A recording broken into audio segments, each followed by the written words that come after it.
Detail చూస్తే TDP రాష్ట్ర OBC forum convener బడి సుధా యాదవ్ ఆమరణ నిరాహార దీక్షకు దిగారు. తిరుపతి రూరల్ మండలంలోని చెల్లోపల్లి కూడలిలో తుమ్మలగుంట చెరువు అన్యక్రాంతమైపోయిందని దీక్ష చేపట్టారు.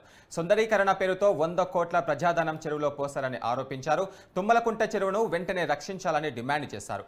ఆర్డీఓ, రెవెన్యూ, పోలీసులకు ఫిర్యాదు చేసినా పట్టించుకోవడం లేదని బడి సుధా యాదవ్ ఆగ్రహం వ్యక్తం చేశారు. చెరువును రక్షించి నీటిని మళ్లించేంత వరకు పోరాటం ఆగదని హెచ్చరించారు. ఇక బడి సుధా యాదవ్ ఆమరణ నిరాహార దీక్షకు పోలీసులు అడ్డుకునేందుకు యత్నించారు. దీంతో ప్రజాస్వామ్యంలో శాంతియుతంగా దీక్ష చేసేందుకు కూడా స్వేచ్ఛ లేదా అంటూ ఆమె మండిపడ్డారు.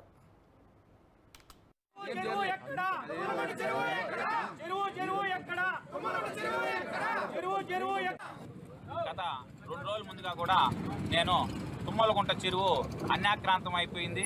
ఎమ్మెల్యే కనుసన్నల్లో దాన్ని అంతా కూడా అతని కబ్జా కోరల్లో తీసుకునేసి అక్కడికి ఒక చుక్క నీళ్లు కూడా ఆ చెరువులోకి పోనీయకుండా అతను తుడా నిధులు 100 కోట్ల నిధులు ఆ చెరువులో వెచ్చించడం జరిగింది. మొత్తం కూడా వాళ్ళ కొడుకు కాంట్రాక్టరు అక్కడ మొత్తం ఆ 100 కోట్ల రూపాయలు కూడా వాళ్ళ కొడుకు కాంట్రాక్టర్గా చేసుకుంటూ మొత్తం కూడా దోచుకు తినేశారు.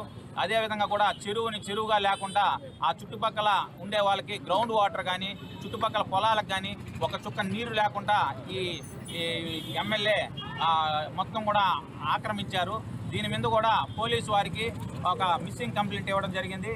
అదేవిధంగా ఆర్డీఓ గారికి కూడా ఒక కంప్లైంట్ ఇచ్చి దీన్ని చెరువుగా ఉండాలి, చెరువుని మీరు రెవెన్యూ వాళ్ళు హ్యాండ్ ఓవర్ చేసుకొని ప్రజలందరికీ కూడా అందుబాటులో ఉంచాలని చెప్పి కూడా వాళ్ళకి తెలియజేస్తూ 48 గంటలు టైం కూడా వాళ్ళకి డెడ్ లైన్ విధించడం జరిగింది.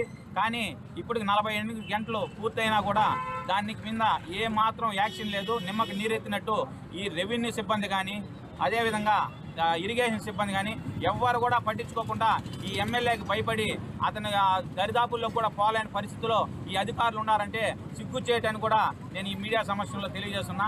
అందుకని అందరికి కూడా కలెక్టర్ దృష్టికి కానీ మొత్తం పైన పెద్దలకి అంతా కూడా ఈ అఫీషియల్స్కి అంతా కూడా తెలియాలనే ఉద్దేశంతో ఈరోజు నేను 48 గంటలు పూర్తయింది కాబట్టి ఇక్కడ మా యొక్క పంచాయతీలో పుదిపట్ల సర్కిల్లో ఇక్కడ కూర్చొని మన ఆమరణ నిరాహార దీక్ష కూర్చోవాలని చెప్పి నిర్ణయం తీసుకు